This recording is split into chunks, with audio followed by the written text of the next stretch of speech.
आज जहां देश भर में नवरात्रि के उत्सव की शुरुआत होने जा रही है, वहीं नगर टीकमगढ़ में चारों ओर गंदगी का अंबार लगा है। आज दिनांक 16/10/2020 को नगरपालिका टीकमगढ़ के समस्त सफाई कर्मी अनिश्चितकालीन हड़ताल पर बैठ गए हैं, जिससे नगर में चारों तरफ सिर्फ गंदगी ही गंदगी नजर आ रही है। सफाई कर्मियों की अध्यक्ष श्रीमती राजबाई से हमारे संवाददाता ने बात की, जिसमें उन्होंने बताया कि सफाई कर्मियों को उनके मेहनत का बहुत अल्प शुल्क दिया जाता है, जिससे उनकी जीवन यापन आवश्यकताओं की पूर्ति नहीं हो पा रही है। उन्होंने कहा कि रात में भी हम लोगों से सफाइयां करवाई जाती हैं और सफाई कार्य पर नियुक्त कुछ लोग ऐसे भी हैं जो हमारे ही कार्य पर नियुक्त है, पर वेतन हमसे अधिक है और वह कभी भी सफाई नहीं करते हैं, क्योंकि यह व्यक्ति रसूखदार और वाल्मीकि समाज के ना होकर अन्य समाजों से हैं। उन्होंने बताया कि जब तक सफाई कर्मियों को उनके काम का उचित वेतनमान और सामान्य काम सामान्य वेतन नहीं दिया जाएगा, हम सफाई नहीं करेंगे। वहीं दूसरी तरफ नगर में नवदुर्गा कमेटियों में भी शहर की गंदगी को लेकर आक्रोश है। कमेटी के सदस्य ने हमें बताया कि कल हमने माता रानी की प्रतिमा स्थापित करनी है और सामने गंदगी के ढेर लगे हैं, जिसकी शिकायत हमने प्रशासन से की है, मगर कोई सुनवाई नहीं होती है। कर्मचारियों की हड़ताल के संबंध में जब हमारे संवाददाता नगर पालिका CMO श्रीमती रीता कैलासिया जी से मिलने पहुंचे, तो मैडम 12:30 से 2:30 तक कार्यालय में उपस्थित नहीं मिली। हमने उनसे मोबाइल के माध्यम से भी संपर्क करना चाहा, लेकिन मैडम जी ने फोन तक नहीं उठाया। टीकमगढ़ से चंदन राज। अच्छा, तो इस बार आप लोग किस समिति की तरफ से हम माता को विराजमान कर रहे हैं? हाँ, मनसुख माता कमेटी के नाम से हम लोग हर बार स्वागत करते हैं। और यहाँ जो ये गंदगी का अंबार लगा है, तो ऐसे में आप माता को कैसे स्थापित करेंगे और कैसे पूजा अर्चना करेंगे?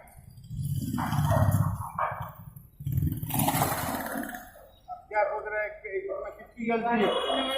नगर पालिका की गलती है। नगर पालिका की गलती है। क्यों? सफाई कर्मचारी हड़ताल पे हैं, इस वजह से गंदगी मची हुई है और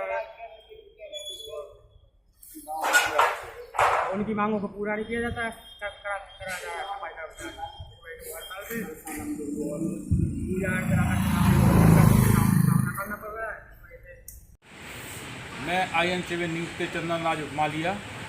आज जिला टीकमगढ़ में जहां पूरे देश में नवदुर्गा स्थापित की जा रही हैं, वहीं टीकमगढ़ जिले में नगर में गंदगी का अंबार लगा हुआ है। जगह जगह कई जगह प्रतिमाएं जो है स्थापित जहां होनी है, वहीं गंदगी के ढेर लगे हुए हैं।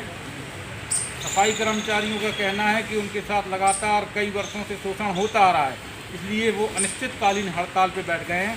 इसी क्रम में हम आज बात करते हैं सफाई कर्मचारी संघ की जो हमारी बुआ जी हैं राजबाई, उनसे हम जानना चाहेंगे कि आप लोगों की क्या क्या मांगे हैं और कब से आप लोगों का शोषण हो रहा है। आपका नाम? मेरा नाम है राजबाई। तो हरिजन बस्ती में रहती हूँ, वाल्मीकि समाज से हूँ, सफाई कर्मचारियों की जिलाध्यक्ष भी हूँ। तो आप लोग क्यों इस पे हड़ताल, काम बंद हड़ताल की आप लोगों ने?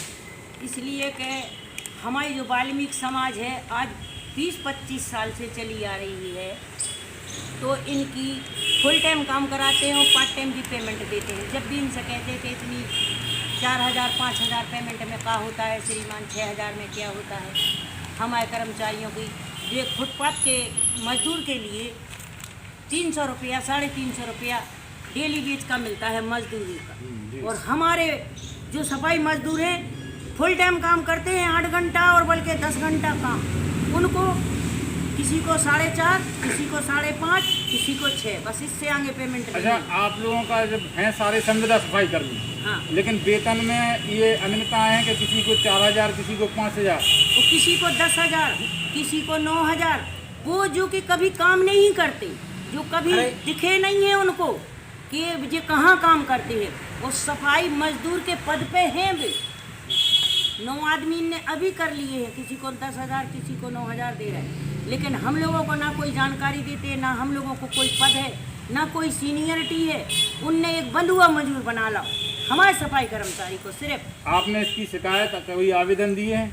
एक नहीं, हजारों दिए हैं, हजारों। और इसमें इस साल में 5-6 महीना से लगे, हम 6 महीना से आवेदन दे रहे। कलेक्टर के साथ जा रहा है, पास जा रहा है, CMO मैडम के पास जा रहा है, BSDM साहब आतेंगे वे आवेदन ले जा, सब हो रहा हो, लेकिन ना कोई ध्यान दे रहा हो और ना कोई हम लोगों का है ही नहीं कोई, ना कोई कर्मचारियों का, ना कोई नगर पालिका में है सुनने वाला, ना कोई कलेक्टर सुनता है, ना कोई एसडीओ सुनता है। क्यों आवेदन लेते हैं जब आप कुछ नहीं आता है, जब आप में यही आता है कि कर देंगे कर दे में हम लोगों ने यही ठान ली कि करेंगे तो काम करेंगे फुल टाइम पे, ये नहीं तो नहीं करेंगे, नहीं तो नहीं करेंगे, नहीं मतलब करेंगे। जब तक आपकी मांगें पूरी नहीं होती हैं हाँ। तो आप लोग बिल्कुल काम पे वापस नहीं जाएंगे।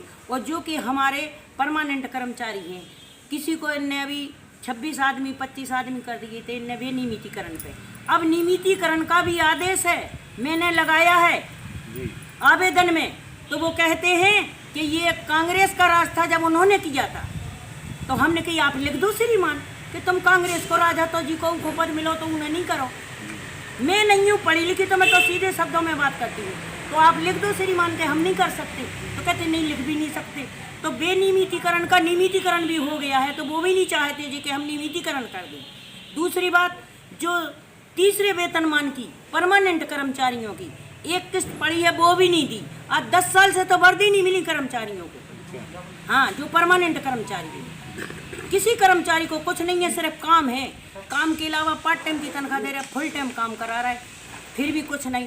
वो तो उन्हें एक बंधुआ मजदूर बना लाओ। बीमारी में काम कर, इस कोरोना की मारामारी में हमारा एक एक कर्मचारी काम कर रहा है, वो करता है रात में भी दिन में भी।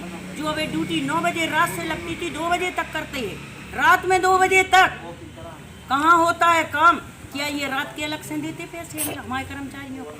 दिन के तो देते नहीं है, रात के क्या देंगे जी? इसलिए मेरा कर्मचारी बहुत पीड़ित है कि एड़ी से लगा के सर तक, लेकिन इन लोगों का ध्यान नहीं है, ना प्रशासन का है और ना किसी मुख्यमंत्री का, ना प्रधानमंत्री का, किसी का नहीं है। तो हमारी सरकार है कितने? हमारी सरकार कौन आए? हम जी से विनती करें, विनय करें कि हमारे कर्मचारी इतने पीड़ित हैं। अनुसूचित जनजाति के लादें दिया क्या है?